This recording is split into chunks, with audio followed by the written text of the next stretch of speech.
avoir fait cette nuit-là te touche. C'est pourquoi Dieu me dit de te parler. Je te parle pour que après cette vidéo, après avoir regardé cette vidéo, tu commences maintenant à prier, à prendre la prière du directeur. Parce que dans la prière du directeur, il y a beaucoup de choses qui se disent. Oui, effectivement, il y a beaucoup de choses qui se disent pour la protection. Parce que tu vas dire d'abord à Dieu, Seigneur, protège-moi.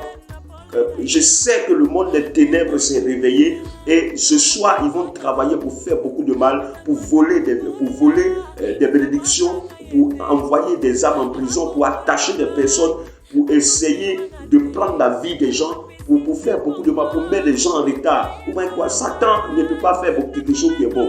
Et Satan travaille dans la vie des gens. C'est dans la vie des gens qui travaillent. Satan n'a rien créé. Au fait, les bénédictions que les gens vivent avec, que les autres vivent avec autour de vous. Je vais prêcher dessus, je vais vous donner un enseignement dessus et vous allez comprendre que Satan n'a rien créé. Mais simplement, il a une possibilité de voler les bénédictions et pour les transférer à ses clients. En passant par les féticheurs, les marabouts et tout. Quand vous voyez un marabout, on dit je suis quitté chez marabout, tel a reçu. Non, ce n'est pas Satan qui a donné cette réussite. Mais ils ont fait des choses qui ont ouvert des portes sur des bénédictions. Et à partir de là, ils ont puisé des bénédictions, la bénédiction de quelqu'un, et ils ont transféré à d'autres personnes. C'est comme ça que les féticheurs fonctionnent. C'est comme ça que les marabouts fonctionnent. Ils font transfert de bénédictions. Bénédiction des gens. Sinon, Satan n'a rien créé. Mais quand la Bible dit qu'il vient voler, il vient voler quoi? C'est parce qu'il n'a pas qu'il va voler. Il va voler quoi? Ce qui appartient à quelqu'un. C'est ça qu'il va prendre. Quand le voleur vient là, il prend pas. Le voleur ne prend pas ce qui est à lui. Il prend ce qui appartient aux gens et il va avec. Donc le voleur là, c'est comme ça. Donc c'est comme ça que Satan fait. Donc les gens pensent que non, tel marabout est puissant, tel marabout. Il travaille avec la bénédiction de d'autres. Il passe par des choses, il y a des protocoles, il y a des choses. Quand il fait, la porte s'ouvre sur tes bénédictions. Suivez-moi et abonnez-vous. Ce que je suis en train de dire là, je vais faire de ça un enseignement et vous verrez comment le monde des ténèbres, vole toujours les bénédictions, la grâce, le bonheur des autres pour les transférer à d'autres personnes. Et c'est parce que beaucoup de personnes sont ignorantes et c'est à cause de cela que ces choses-là arrivent. Mais Dieu veut que tu en sois délivré. C'est pourquoi moi je te dis, il faut t'abonner. Et je vais laisser mon numéro. S'il y a dit des choses qui te concernent, tu peux m'écrire et on va chercher la solution ensemble pour ta délivrance. Parce que c'est pour ta délivrance que Christ est venu. C'est pour ta délivrance que Christ est mort à la croix. Et si Christ est mort à la croix, c'est que ta souffrance va prendre fin. Parce que sa parole dit, mais il a été blessé, il a été humilié, il est allé à la croix, il a souffert pour que moi et toi, nous soyons libérés. Et la Bible déclare que ce sont des malédictions qui pesaient sur nous, que nous l'a porté. Et lui qui était riche, et nous qui étions pauvres, il nous a légué sa richesse, il a pris notre pauvreté. Et nous sommes riches, il s'est fait pauvre pour que nous soyons enrichis. Donc c'est très clair. Alors il faut que tu restes dans la volonté de Dieu pour ne pas que les vols de Lucifer impactent ta vie. C'est très important, ce que je suis en train de dire. Donc, on revient à la prière de 18h. Donc, effectivement, vous avez compris, à 18h, il faut faire une prière pour appeler la faveur du Seigneur. Soyez, s'il vous plaît, nation, église de Dieu, soyez quand même spirituels pour essayer de réfléchir sur ce que je suis en train de dire. Dieu, le pouvoir que Dieu nous a donné se manifeste par la parole, par la prière. Parce que Satan sait. Quand ta bouche est ouverte et que quand tu es en prière, c'est une grâce pour que la faveur de Dieu tombe, pour que la sécurité divine tombe. Si tu ne parles pas, Dieu ne fera rien. Daniel a parlé. Malgré que Dieu avait dit, au bout de 70 ans, je vais vous libérer. Mais Daniel a parlé. Il a pris 21 jours. On parle de 21 jours de jeûne. Daniel a prié. Donc, si tu ne te lèves pas, Dieu n'a pas dit, il dit dans Jérémie chapitre 33, il dit, invoque-moi au jour de la détresse, je te répondrai. Il y a beaucoup de personnes qui vivent des choses, ils savent que ça, ce n'est pas normal. Ce n'est pas comme ça Dieu voulait qu'ils vivent. Ils sont conscients. Mais On leur enseigne la voie de la prière pour que Dieu les libère, mais ils négligent ça, ils s'en foutent.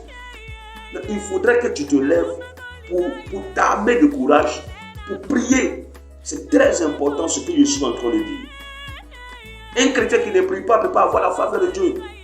Parce que non, il ne respecte pas Dieu. Parce que Dieu a dit de prier. Quand vous voyez beaucoup de personnes qui disent que non, on n'a pas beaucoup de prières, on n'a pas besoin de prier, on n'a pas besoin. Mais si le maître même faisait les prières de combat, les prières fortes, Jésus est trop sage que nous, et s'il nous a commandé de prier, il dit veillez et priez, l'esprit est disposé mais la chair est faible. Ça, c'est selon Matthieu chapitre 26, verset 41. Il dit veillez et priez, l'esprit est disposé mais la chair est faible. Donc ce qui va donner pouvoir à la chair, c'est la prière. Ce qui va diminuer la chair et qui va faire que les œuvres, les œuvres de l'esprit va commencer à grandir, c'est la prière. N'as-tu pas remarqué qu'après une prière, tu te sens encore prêt pour continuer le combat? N'as-tu pas remarqué après une prière, tu te sens encore requêté, tu as encore la force? Parce que dans cette prière-là, Dieu prend le soin de te fortifier, de te mettre en confiance. La prière est tellement spirituelle que la prière est un élément très important dans la délivrance et dans la victoire d'un chrétien. Donc, si tu négliges la prière, tu as déjà raté le Seigneur. Que Dieu te bénisse. Et ma prière, c'est que Dieu te libère de l'apostasie, du manque de prière et de l'envoûtement, du sommeil spirituel. Au nom puissant de Jésus, que l'Éternel te libère. Au nom puissant de Jésus-Christ, que Dieu te libère. Donc, il faut mettre l'accent sur la prière. Donc, la prière de 18 heures.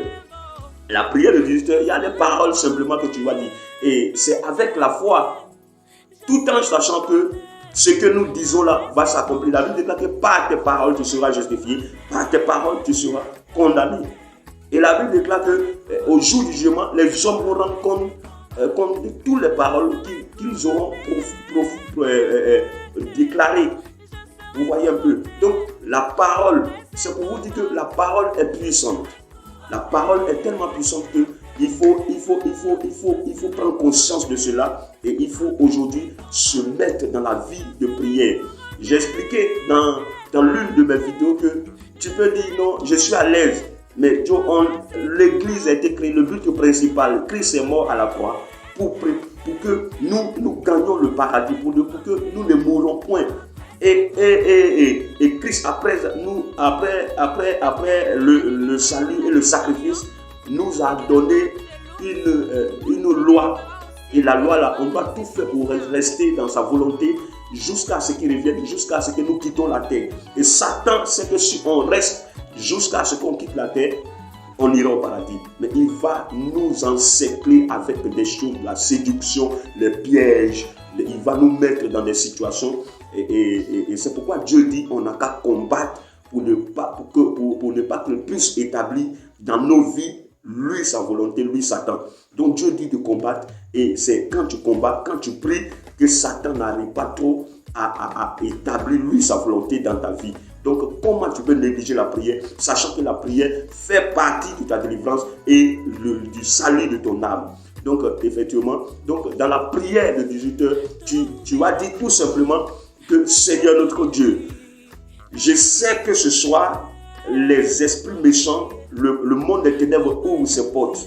Et je sais que les sorciers de famille, les sorciers de quartier et les chefs sorciers vont essayer de faire des voyages, vont travailler cette nuit pour décimer des vies, pour rendre des vies misérables, pour faire beaucoup de choses qui ne sont pas bien. Mais Éternel, je te prie en fait que moi et ma maison, tu nous protèges jusqu'au petit matin.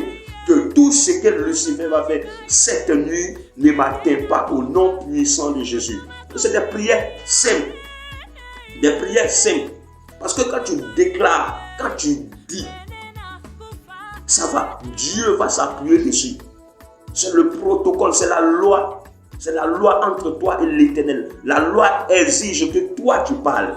Dieu sait, il connaît ton cœur. Mais la loi de la Bible exige que tu parles. C'est pourquoi quand tu parles, Satan fait tout pour ne pas que les chrétiens parlent. Satan fait tout pour ne pas que les chrétiens parlent. Parce que quand tu as la bouche ouverte, tu es tellement un danger pour Satan. Au nom de Jésus, quand tu dis au nom de Jésus, tu es un danger pour Lucifer, pour l'ennemi.